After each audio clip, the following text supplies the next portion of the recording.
What do you do, baby? That's it. Here we are. Welcome to Nice Try for the fans. Buddy. Out of sync. We're just so ready. Not ready, already. What do you do, baby? Yeah. You know, last time around, I feel like that energy that we brought was transferred to our team. Look, We let them down, Timothy. we were traveling with them. So, we kind of gave them the same energy. So hopefully with our start today, we will return us to good fortune. Yes. That is it. Today, this is episode 9. It's the pivotal one. As we remain on the brink. This weekend, round 6 of the Rugby Championship, which sees a repeat of last week's fixtures. The Springboks against Argentina and New Zealand against Australia, but this time the venues are switched, home teams switched. And so we're also hoping for different results. Going back to last week, New Zealand looking very convincing and then not so much. But in the end managed a win, 31 points to 28 over Australia, retaining the Bledisloe Cup. What's that, 22 years now? I don't know. It seems like they've never lost it. Yeah. Argentina giving us a taste of that one-pointer. It's not that fun when you're on the other side. 29 points to 28 over the Springboks at their very cool looking football stadium. Although I felt like the spectators were really far from the action. Yeah. Like it felt like there was no atmosphere. Yeah, I don't know, but it's always like a low-end production when things are over there. It's like grainy footage. People sound like they are in a Cargo hold? The anthem.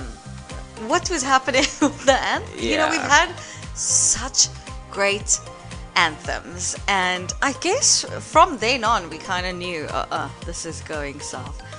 And then the other match that happened on the day, the Currie Cup final, the oldest rugby competition in the universe, also came down to the final moments. 16-14 victory for the Sharks, and poetically so, as brother of our favorite 9, Jaden Hendrickse, Jordan Hendrickse, 59-meter penalty in extra time to seal that victory for the Sharks over his former team, the Lions. Oh man, what a way to go. Probably still has a locker there. His access card still works. Not anymore. Yeah, that was thrilling. And yeah, that kind of set Manu Libbok up for some scrutiny, to say the least. Because not that it should come down to a kick, but if it does, championship teams win. Yeah. So there's so many different arguments, because I'm one of those people who say it shouldn't have to come down to a kick, but World Cups have been won with a kick, so if it comes down to a kick, be there for it. Yeah. So yeah, it's tricky because that was not the only missed opportunity though. There were lots of missed opportunity. Before we started recording, we were looking, or you were reading out some stats. Some players showed up, some didn't. Oxenchair, probably, Man of the match. definitely for me, maybe the only person who showed up. Everyone, it's like lackluster. At first I thought maybe they're dehydrated, maybe there's too much humidity. I don't know, something just felt off. Yeah, it seemed like there wasn't that same sort of intensity around our play. But then you contrast that with our first 20 minutes. Yeah. And then I'm thinking to myself, what now? How is it that it, True. you know, it disappears so quickly? And it's also the nature of how the game unfolded. Yes. And then we get some parity in the second half. In drips. Yeah. Drabs, blobs. And I mean, we've been talking about how all black like we've been. You don't need to play well, but you can still win. Yes. Yes, and play till after the buzzer. Exactly. And so I do think it was a disappointing loss from that perspective. We touched on Mani and the whole discourse around him. I just think South African fans in particular, I was speaking for everyone, but we obviously have sort of closer, intimate knowledge of what a kick can mean for the outcome of a match. And so I can understand and, you know, relate to people that would say, hey, we should have won this, which is the case. I think we should have. And then, like you said, it shouldn't really come down to... Because if you had to look at all the prognostication for what the outcome would be before, when the team was announced, so everyone was, hey, this is a strong team, no box by whatever, not considering that it would be a tight game.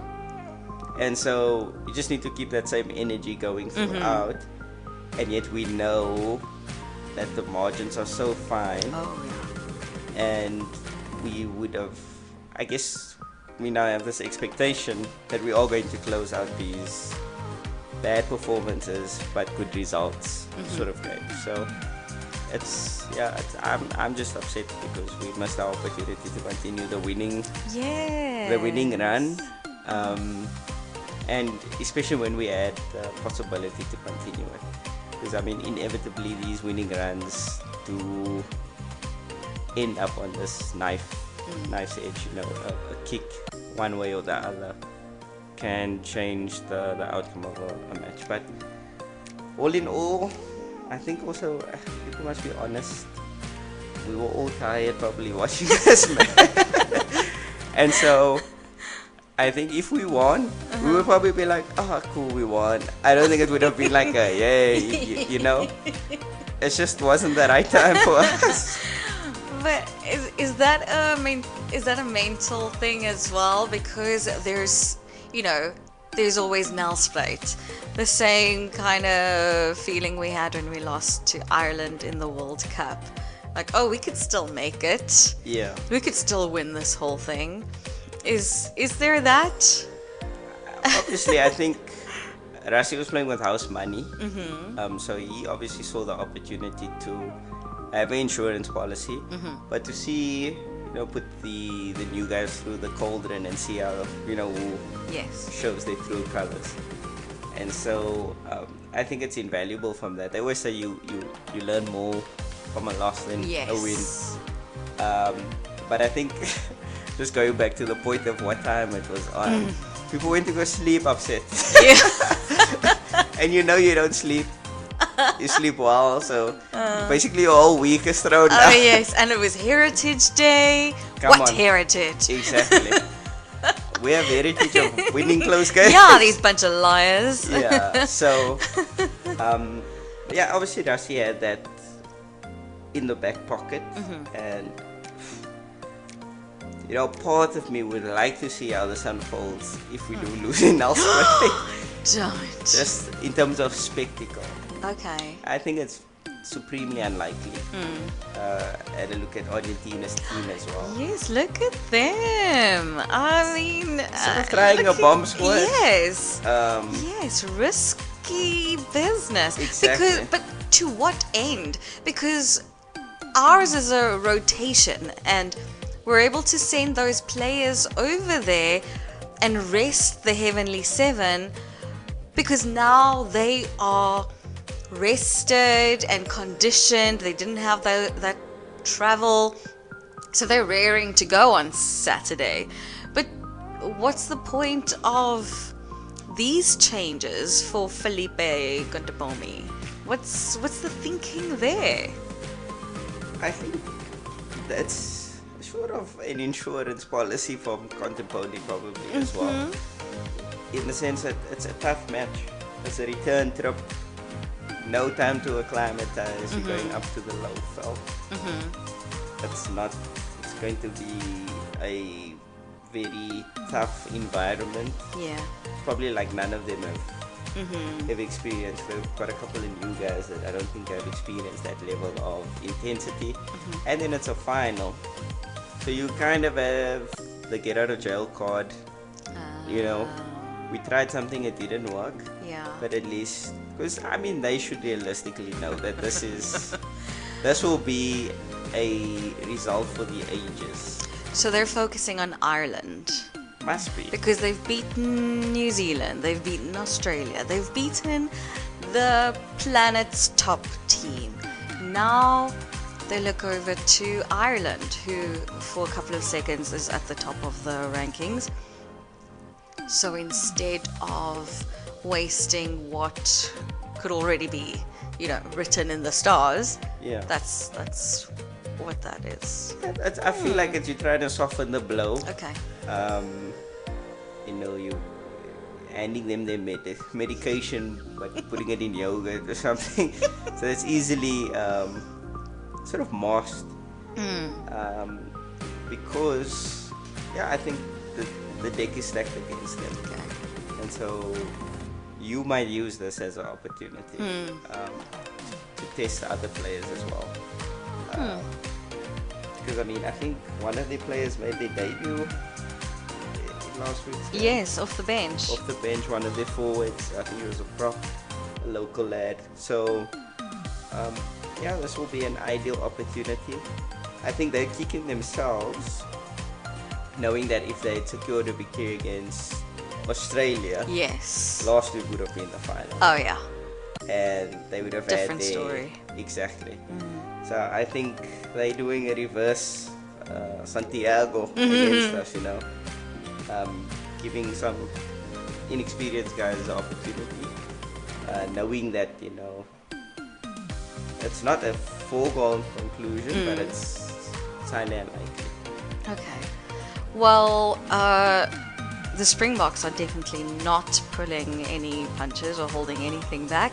They've got Cheslin Colby back. They have Damien Jay-Lendi. Jaden Hendrickse is starting at 9. Peter Steff du Toit is back. Captain Sia is back. France and Bongi, they're back. I'm quite excited to see Bongi again. I've missed him. It's not even for his job as the hooker, but there's, and I know you don't want to talk about it, but like leadership.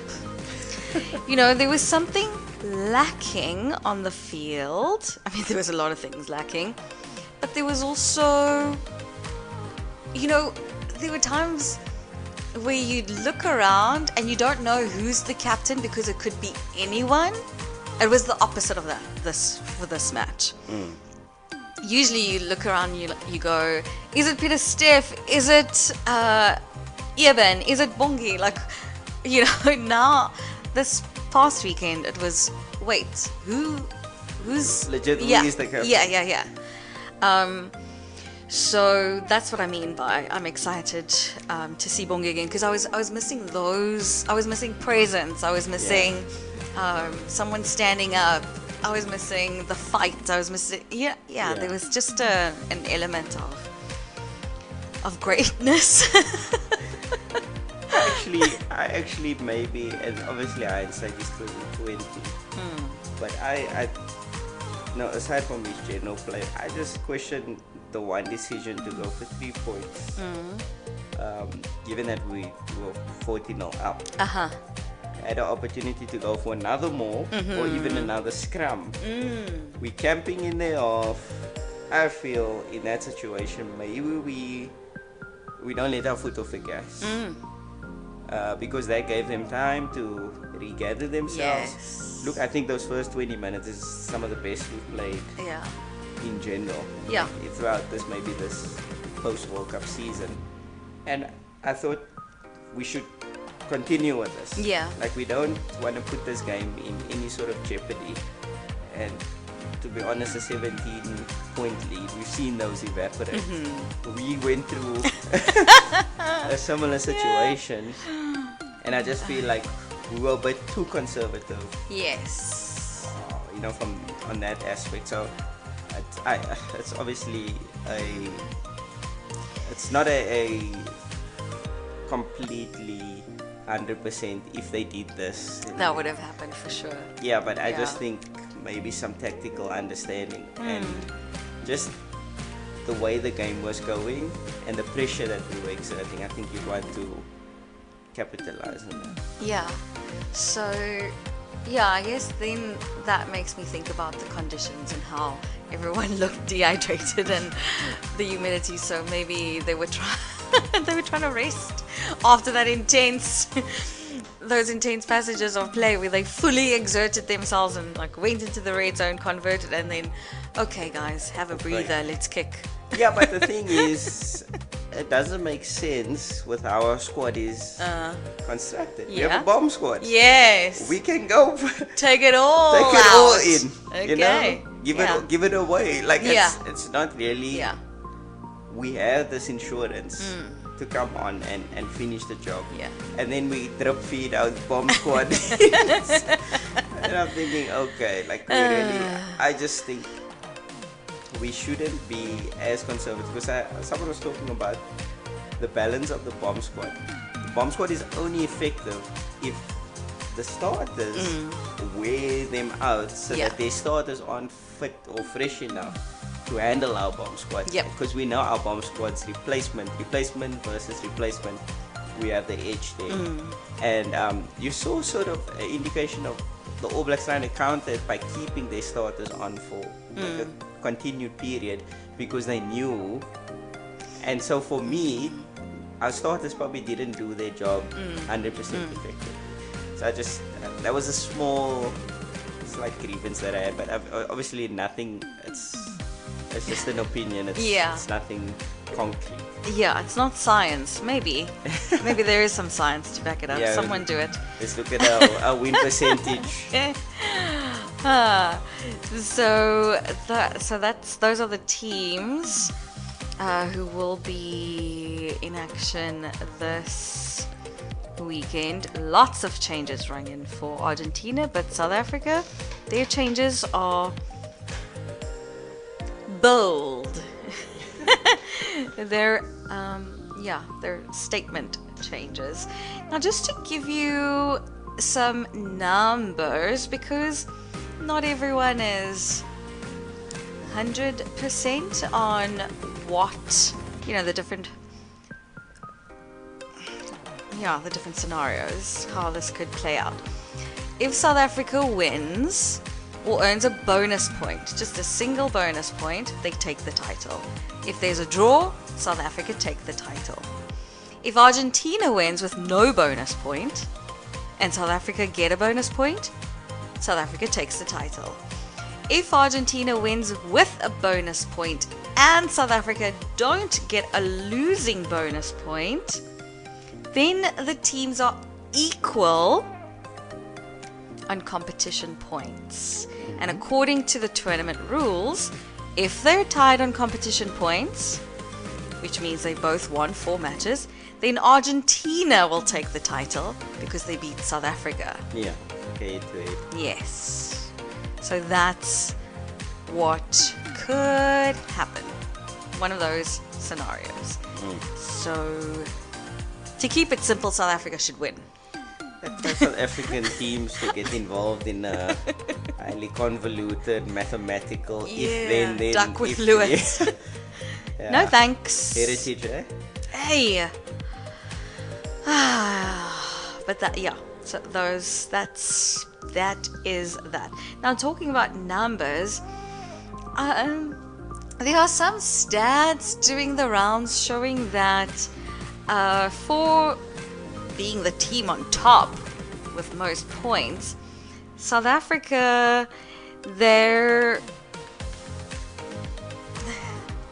some aspects of the game, they're not winning. So in terms of like tackle success rate, they have the lowest of the 4 teams. They're in 3rd place when it comes to set piece success, which is, that it sounds weird because we watch them and we're going, Yeah. But yeah, there's more to it than just, the competition leaderboard. We're sitting pretty on it, despite all these different scenarios that could still give it to Argentina. But in terms of the different facets of play, even in scrums, South Africa's at the bottom, 78% success rate. That for me is unbelievable. These are all from Rugby 365. Yeah. So I don't know who's cooking the books over there, but it doesn't feel right. But I mean, they obviously have access to. Yeah, look, I think even it might be legit. Well, it probably is legit. I just think some of that is obviously left to interpretation. So always have that caveat with rugby stats. Yeah. Things like turnovers won.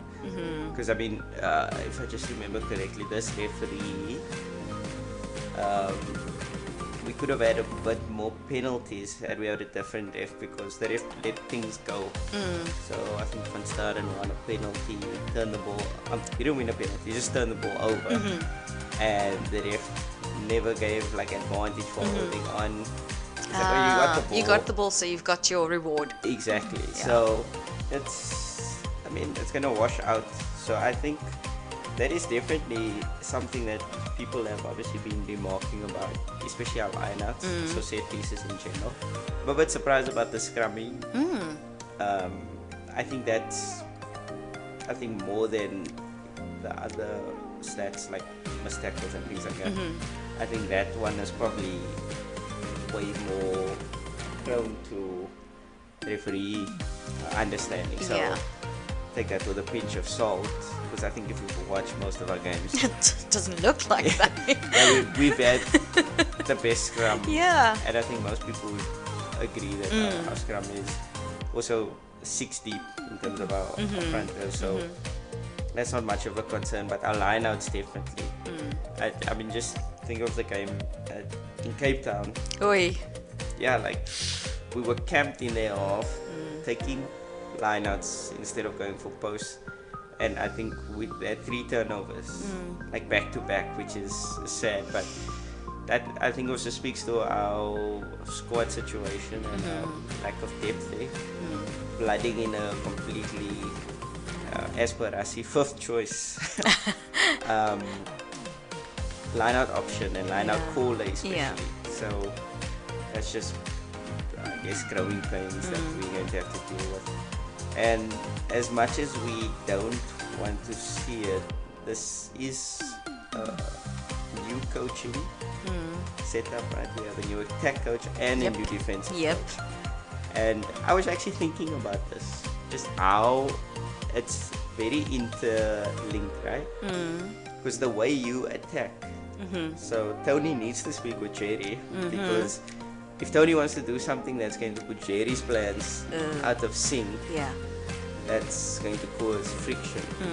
And so you can't have players doing certain things. So I was like, oh, why don't? Because I remember in the World Cup, we were kicking bombs to Eben. Right? Yeah. And that makes sense because you have Eben chasing. Yes. And if someone catches that, that's a too dominant bad for tackle. them. Yeah. That's a dominant tackle. We're not doing that anymore. You see, so there's the balance of things that are happening, and I think as much as the players are learning, the coaches also need to learn. Yes. So it's a lot of growing pains, and we should expect this early on. Now I'll say I'm going to speak a different tune if come next sort of rugby season or calendar year, if these things aren't ameliorated to some extent, and we are still third in the Rugby Championship, which is crazy for me. But we'll see in a year from now. Hopefully what they are doing now is setting the foundation. Yes. And we still managed to get the results, so there is some foresight that's operated. And we have the end of year to iron those out, to say, okay, now it's been a proper season. Yeah. No more excuses. Yeah, and hopefully we have a squad that is, it's a catch-22 because those guys haven't now been in the system. Yeah. And so you're going to have those bidding issues.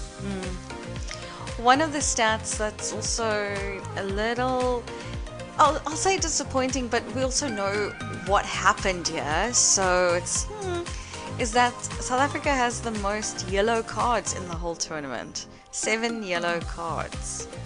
Yeah. It's been like 5 matches. Yeah. And they have 7 yellow cards. I know some of those you go, shouldn't even have been yellow. Regardless.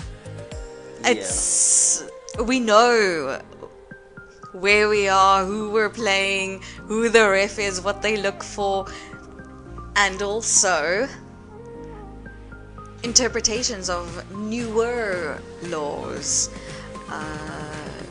Like last week with Kirtley, that went to mitigation. Could have been worse. I mean, it could have. It shouldn't have. I mean, it was not even. Anyway. Yeah. So, that's tricky because also with last week's match, we really felt that missing player.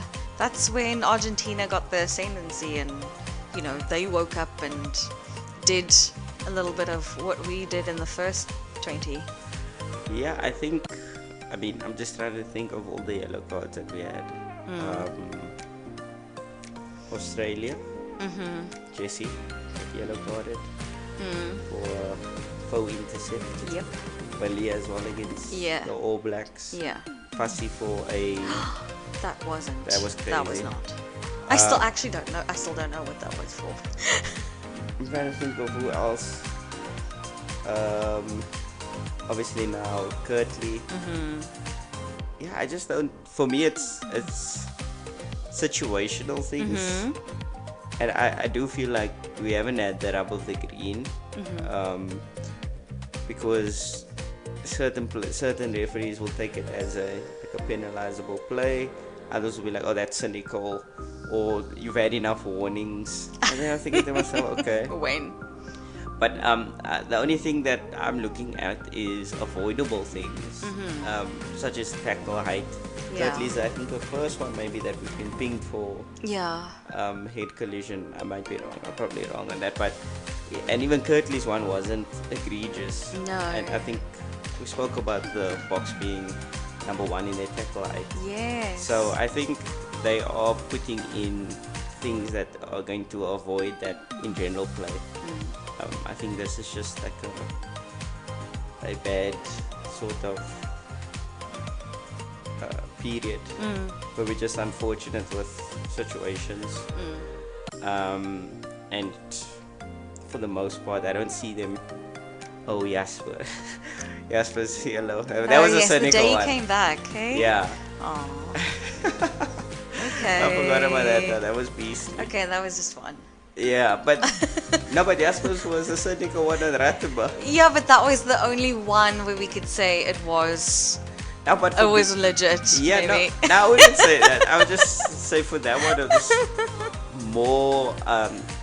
Even there, it's not it was more avoidable. You mean? Yeah, but if you look at all the yellow cards that were added out in the World Cup, it was mostly tackle technique stuff. So we head haven't collisions, had, except for Kirtley, and I mean that one is as soft as you can get.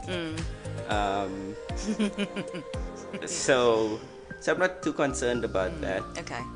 And even then, with that being said, I mean, okay, we can talk about Wilds because we had 2 yellows in that one as well. But I think it's good to give the the newer players that experience, because inevitably that can happen, and you want your players to have that experience or know-how in how to deal with that situation. Not that we, covered ourselves in glory on Saturday, but it's a learning that can build on. I just remember 2004. Probably the player in the world who got the most yellow cards was Scott Berger. So it is what it is. With the greatness comes, great time off in the bin. Yes, so that's part of it. That's part of the learning, part of the experience. Those were the matches, and those are the matches coming up. This weekend, South African time, it's 9 a.m. in the morning. It'll be New Zealand hosting Australia for their final round of the Rugby Championship. And the Boks kick off at 5 against Argentina. And of course, you know who needs to do what to get what. You think it's just kind of like it's like a happens now. Yeah, it's done for you. What could Argentina do to stop the Springboks from sealing it? Like they've never won this before. Is that desperation not enough, even with this team that they've sent? They need to beat us up front, and I didn't see that in Argentina. No. And we're reloading and sending the heavy artillery now. I can't see them fronting up physically, and I think it means a lot for these players in particular. Most of them haven't won a Rugby Championship. Yeah. It's just another thing that they need to tick off. Yeah. And we're gonna spoil Eben's party, so I just that would be whoa. No, like even if you look at it from that perspective, Eben's not gonna lose on this. Yeah, there's enough to play for. He's a one-man wrecking machine. You saw he almost changed the game. He did. Saturday. Oh my word! If there was we're talking about lineouts and trouble in the lineouts. That lineout of his when they on their throw, the penalty that they got. Yeah, they were throwing. It was the most beautiful. I mean, sorry, Jordan Hendrickson, 59-meter kick, forgotten completely. That was the most beautiful moment of the entire weekend. Yeah. When the magnets in Eben's hand drew that ball to it was just it was beautiful. It was beautiful. Yeah, so okay. They don't have someone that can even match Eben, and I think he has a game-changing capacity. Yeah. And that's just Eben. Now you bring in Peter Steff, you bring in Sia. Like, oh my goodness. This. Yeah. Okay, no, I hear you. I'm just asking these because maybe people are thinking these. Rassi said this week that if they want to win, they must score tries. And they can. Well, they said they're putting out a team that should be able to do Speedsters. Flyers. I just think... Ventona. I think as a send-off, that would be a lovely way to end the season. It would also sort of placate the fans that have been questioning our heritage. Yeah, because people are talking about, should we move away from our heritage? Why are we trying something new? Ooh, there's been a lot of whispers of, why are we trying to play so expensive? We won a World Cup. We won 2 World Cups playing a particular way. And I think that belies the evidence. I think we have changed and we need to change. This is not going to bear fruit immediately, but I'm saying that will be a nice way for people to see this can work. Yeah. Give us time. Yeah. And just to show them, because like I said, winning solves everything. Oh yeah. And we just get a little bit of a loss. Hey. And Then people are crucifying. exactly. The toys are coming out of the cot. Aye. Yeah. Fans are so fickle. But we're here for you. I'm fickle. I'm fickle. I don't care. Yeah, like for me, it's, at the end of the day, it is a game. Mm-hmm. And so it's entertainment for me as well. Yeah, I want to be entertained. Exactly. I want to be entertained by the star-studded lineup that's going out there, and it's going to try and claim that trophy after 5 years. And 5 years? Yeah, 2019 was the last time. No, I think it's 2009. No way, it's 2019 we won it. Really? Yes. Okay, sorry. You're 2009, Live like with fact Mornay Stain. Live fact check. My goodness, no, 2019. Was that Sia has won one before. Was that a full Rugby Championship? It couldn't have been. No, it was a World Cup, yeah. Yeah, no, I'm talking about a full Rugby Oh, Championship. Come on. my word. Okay, fine. The first time they're winning a full Rugby Championship, my goodness, since 2009. Or the first time they're winning it at all since 2019. Okay. To disclaim it. Just, yeah, there's 2 versions of it now. My goodness, same trophy. Anyway, also, just to let you know, 10th of November, Scotland, South Africa. 16th of November, England, South Africa. 23rd of November, shame, Wales, South Africa. So wow, are we really playing them again? yes. So it's not just, this isn't it. This isn't the end. This is not the last time we're seeing the Springboks. Please don't turn your notifications off. Don't put the Bok jersey away just yet. There are 3 juicy matches in November, and you know, Finn Russell and Sasha, it's gonna be interesting. Wow, Sasha already. Do you think he'll be there? It's the 10th of November, he's got time. I don't know the extent of his injury. No, I'm hopeful. I'm just. Yeah. This is now his 3rd, 4th surgery on his knee. Oh so, man. We don't need a Jean de Villiers, please. Yeah. We want to maybe, protect. Yeah. Because it's a long URC season. Oh, yes. But yeah, that's all the things that you can look forward to. And that's what we're looking forward to this Saturday. The Rugby Championship final. Bombela Stadium. It's your turn. Ellis Park was a dream. Cape Town was better than your dreams can imagine. So now it's to you, the ones who got away. Have we run out of players? I'm drawing a blank. Okay. So much so that I've moved to current players. So Okay. to the extent of the historical knowledge, shall we say. All right, but you'll know my guy. It's your time. Shame. Oh, I didn't. Anyway, Jano Vermaak. Oh my word. Okay, scrum off for the Lions in their glory days. He actually played sevens back in 2005, so he played with Neil Powell. Okay.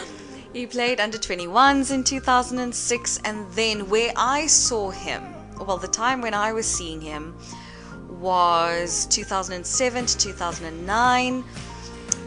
He played in the emerging Springbok side, so he was there and thereabout. But he did get a chance to play for South Africa. It's just tricky because you're a scrum off in the same time as the world's greatest scrum off, Yeah. Fourie du Preez.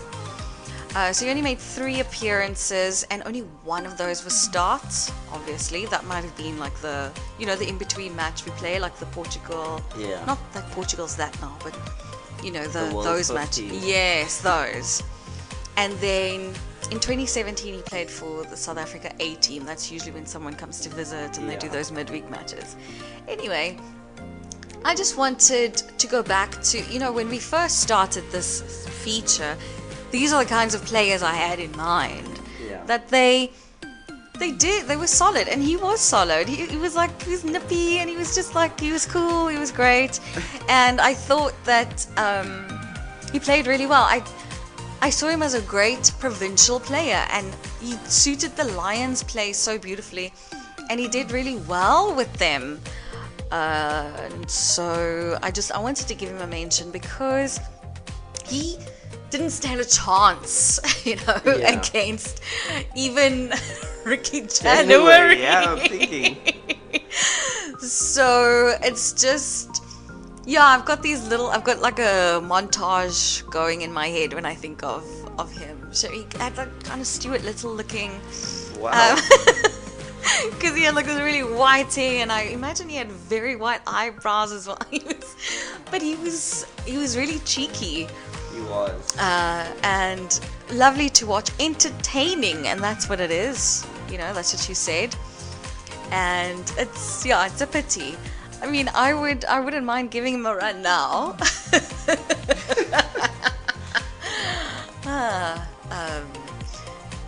He wasn't going to, do much more. And so in that respect, he is one who got away because of the time, because of who was around in green and gold. But it was great that he got to experience occasions, in those 3 matches, and then with the emerging Springboks. Those, that's great for travel and. I'm legit surprised he has more than one cap to his name. Well, he came off the bench. Maybe he played for like 6 minutes. Yeah, even so. I'm just thinking, like you said, Furi Dupree is there. Yeah. And then Ricky January was there. So like, where were you going to ever get scope? But someone needs to update his wiki page. Just shows Shame, yes. Present at the Stormers. I went on there. It was a very short page. Yeah. They have some sort of a scrum of crisis there at the moment. The Duvenach is back. Okay. Apparently he was playing on a contract basis. Oh my god. Are they the same Benetton, age? captain. They might be the same age. He's quite a veteran. But anyway. Yeah, no. Yeah, no, eh? How's that for heritage? That's the interview insert. Oh, Yeah. okay. Yeah, no. Okay, yeah, no. Devil Duvenach is 3 years younger. He's still got a bit in him. Okay. Surprisingly, he didn't make a Springbok team. Surprisingly? Yes. Okay. I mean, he was the Stormers' go-to for how many years? Apparently 5 years. 2008 to 2013. Oh, that's long. So. That's long. And I mean, the Stormers had. They had a final in there. Exactly. So you'd expect him to get some shine. And yet, Jano stealing his caps. I'd rather give it to Jano than to him. Okay. Yeah, I mean, there was also like Rudy Page was coming up at that time, no? Yeah. No, a little bit later, I guess. No, Rudy was after. Yeah, he was late. He was in the Heineke era. Yeah, he was in the Yeah. Heineke era. Yeah. I'm thinking who was at the Sharks? I want to say the Ruapina. Kronier. Oh. That's probably Ruapina. Oh. Between him and Ross Kronier, yeah. But Ross started at the Lions as well. Oh, so maybe Jano. Yeah, no left. raised him. Yeah. Because Ross Cronier also had some Springbok moments which are inexplicable. Yeah, that was also, I think that might have been the Kutsia years. Before Heineke. No man, Kutsia was after Heineke. Oh, sorry. Heineke went to a World Cup. Won bronze. And then Kutsia. Kutsia didn't make it to a World Cup. No. Rossi took over. Kutsia was Bryce Lawrence, wasn't he? No, that was Peter de Villiers. Sorry. Apologies. Yeah. Different. Talking about the ones that got away. Yeah. If you have anything planned for the big man, do we want to? We spoke about our best ever box. Oh. Top 15. Yes. And we'll have the most ever cap. Uh-huh. Greatest box ever. I mean, I'm too emotional with those kind of things. I can't be objective. For me, it's just there too. It's either Skulk or Peter Steff. Oh, wow. Okay. I can't look at anyone else. Someone was doing a little bit of a review on caps in the Springbok. Highest caps and whatnot. Yeah. And Frans Steyn probably would have been our number one. Had he not and had we not had burnt his jersey in between. had we not had the policy. The overseas-based policy, yeah. Policy. Even When Jean-Marie- that was when he burnt his. Or what was he gonna do? I Can't remember. We choose to forget. We forgive it. Yeah, no. Anyone else? No. Him? Forgive. Actually, he's the greatest. Because Frans Steyn has, I think, maybe. Did he make 100? I don't remember his 100th. I would have been there. 78. Sure. And Pity. Oh, this man started in 2006. Yeah, when he was 12. Exactly. So he would have had the potential because he went to Racing shortly after the World Cup. Yes. Then he goes to Japan, Hey. Montpellier, Sure. and then obviously gets added back into the fray. But that's in 2016. So we lost a good. Wow. Like he would have been. That's 2 cycles. Exactly. So it's sad, but I think Eben can't take anything away from No. He's been a stalwart. It's so nice to have players that are so dependable Oh, yes. that you don't have to worry about just plug and play. You know what you're going to get. I can't remember a bad game of Eben. A bad game is like, he didn't do as much as we thought he did. And that's because the standard is so high with him. Exactly. The same thing you feel about Peter Steff, no? No, essentially. Well, Peter Steff, I don't think he's been as consistent as Eben for the length of time. Okay. And that's purely because he moved around. Like he only played lock. Peter Steff played lock, then he played flank, and then, they were trying him out at 8th, but You see, so it's impossible to just say the greatest full stop. For me, it's impossible. I get what you're saying. Oh. I will say. Okay. But you are wrong. Had he ever played flank, or 8th man, or hooker, or wing, Sure. he's got translatable skills that I can see him do a job. Legit. So you're saying if he did what Peter Steff has done, Peter Steff wasn't doing. but that makes it, that's Okay. why it's so difficult. Yeah, that's for me. He's the greatest. Okay.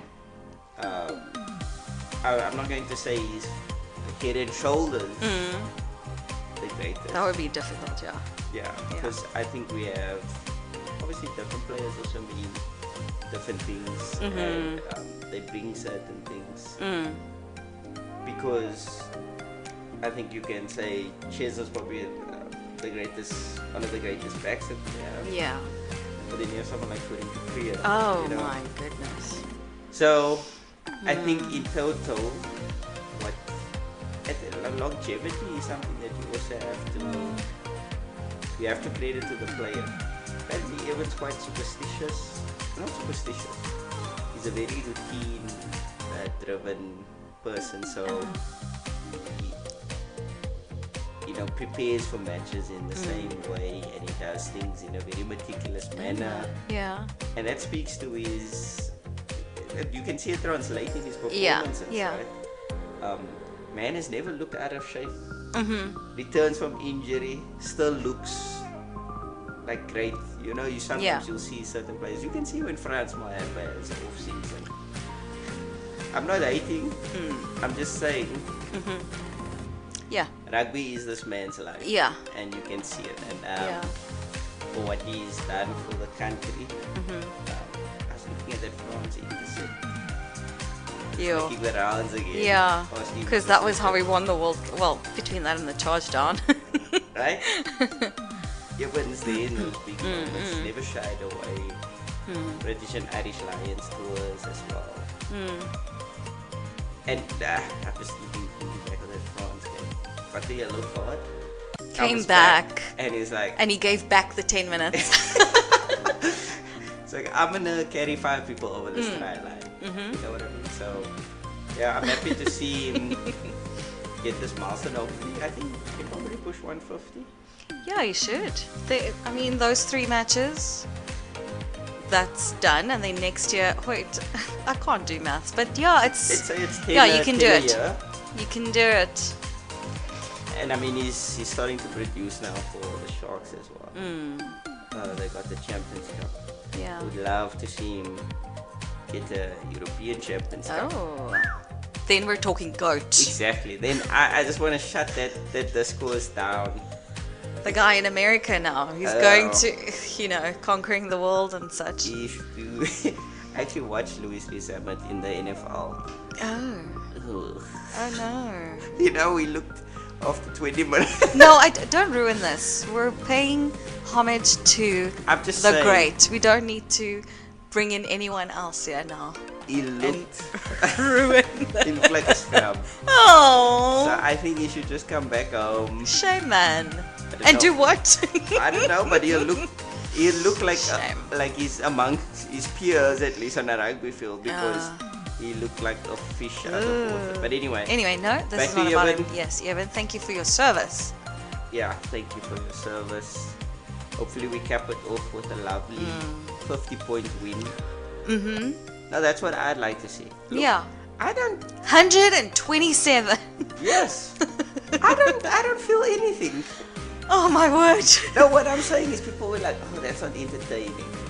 It is entertaining. Those are the games I want different love moves. the most. How many? Yeah, can we use each part of the try line? That's I entertaining. Of will course, it's rewatch those entertaining. tries for days. Of course, it's entertaining. I don't want to evaluate. Did this line out go missing? No, we threw the line out 30 meters and we scored a try. That's what I want to see.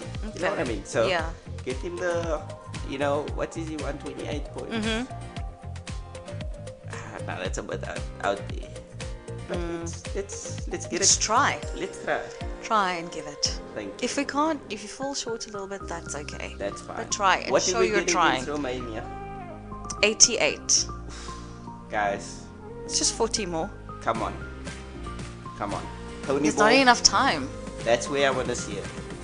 But yeah. Eben, thank you. We salute you. We appreciate it.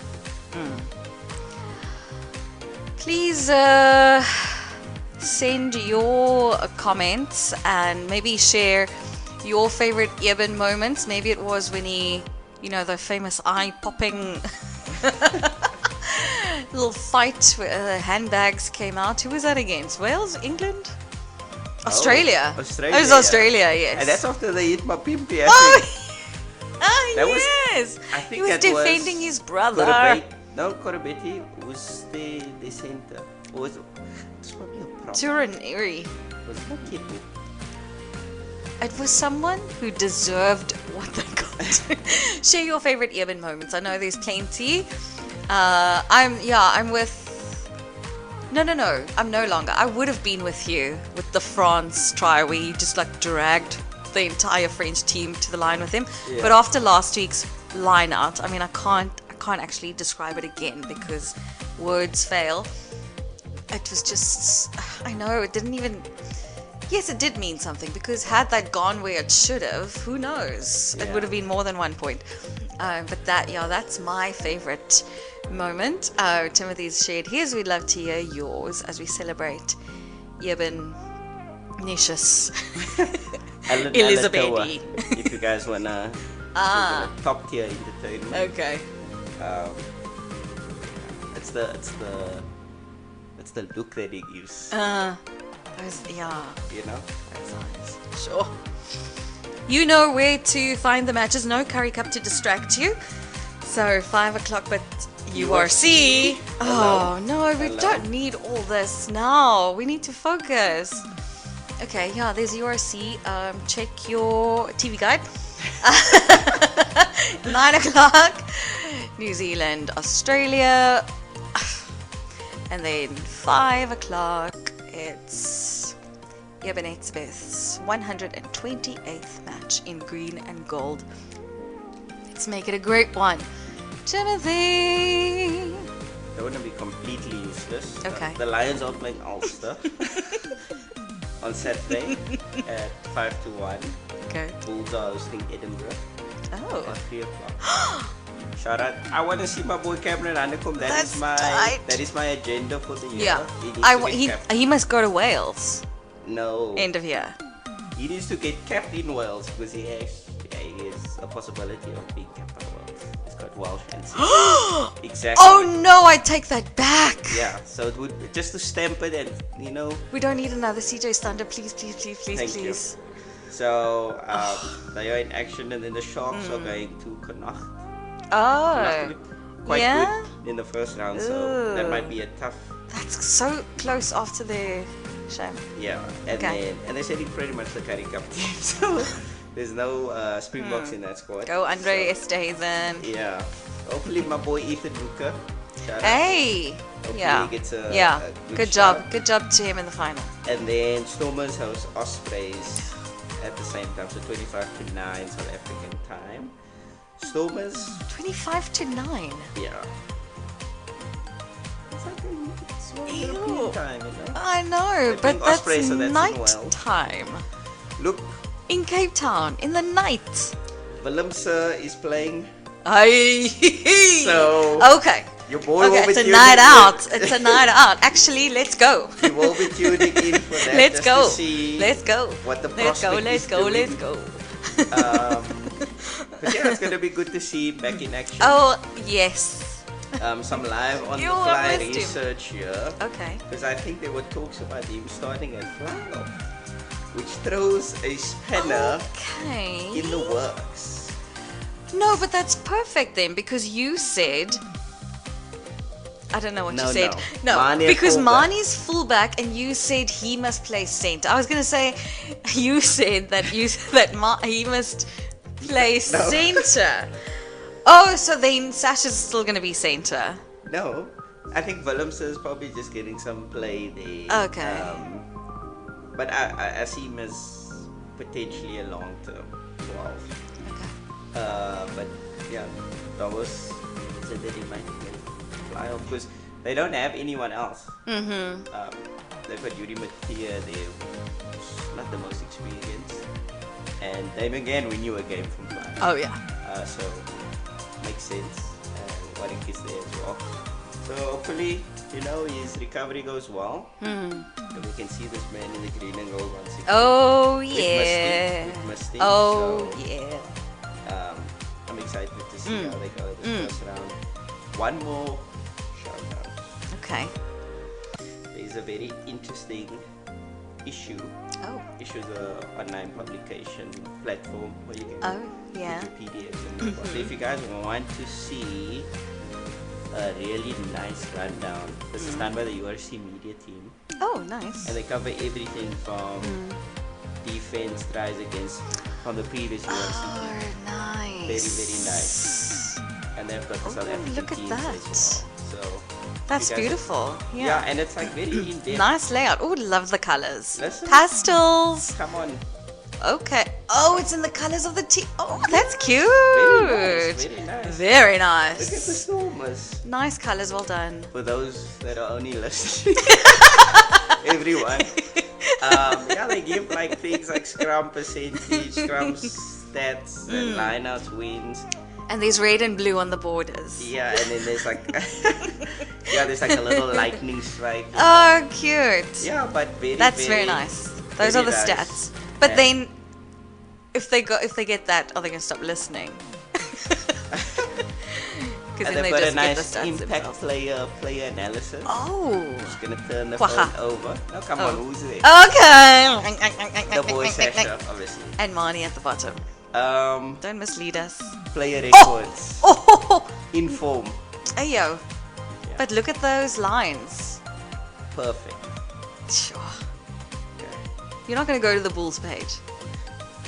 No. Okay. That's fine. Oh, they're under Vodacom, so this is going to be right at the end. Oh. Sanel Save the best for last. Wasn't you? No, he wasn't your Fasi. C player. Hello. For the shop. And your dude at the bottom. Why are you ignoring the pictures at the bottom? No. You shall not be named. I said Jody Barrett. Oh, sorry. Yeah. For Leinster. Okay. So, guys, very up to date. Yes. I'm just getting all the way. It's Why really are they great. It's sponsored? issue. Yeah, why are they sponsored? We can maybe put it in the. Put a link in the description box. Very nice, very nice. We should, how can I patronize these. Yes. It's free, but, It is. but we should But it so is. that people can Yeah. produce. So actually, free to all our listeners. Yes, an exclusive actually. Very exclusive. So the Bulls, we have Cobus Visa. Because he was one of the transfers. All right. Former Stormer, by the way. Well, what do you know? Oh well, there you go. Want to watch Cameron Anakom. And that's it. Lovely stuff. Well, you know where to find it. Click below. But yes, thank you so much for listening. Remember, we have a poll on Spotify. If you're not listening to this on Spotify, that's okay. Go to Spotify and answer the poll. Because after the TRC is done, we will, part of our recap and review, we'll also look at all those poll answers. Timothy, thank you. Thank you. 50 points for that. Don't give that option. Yeah. Thank you so much for joining. Be part of the conversation. And until next time, this is Nice Try for the fans.